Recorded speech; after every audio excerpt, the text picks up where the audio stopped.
Doncs ha estat molt positiva perquè també veníem jugadores noves, jugadores que ja hi eren l'any passat, aleshores s'ha notat ara ja als darrers partits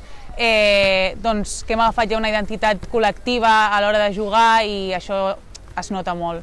Jo crec que quan parlava d'identitat parlava sobretot en defensa i després en atac el tenir jugadores que poden aportar molt a nivell de punts i en tot general doncs, fa que el joc sigui molt fluid i jo crec que és això, la nostra base és la defensa i després en atac ja surten les coses.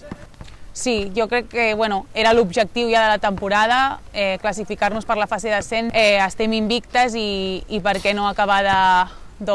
arrodonir aquesta temporada tan bona que hem fet amb la possibilitat de l'ascens.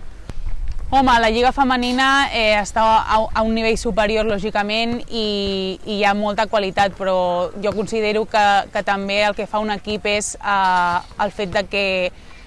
estigui unit, que el que et parlava, que tingui una identitat i tot es podria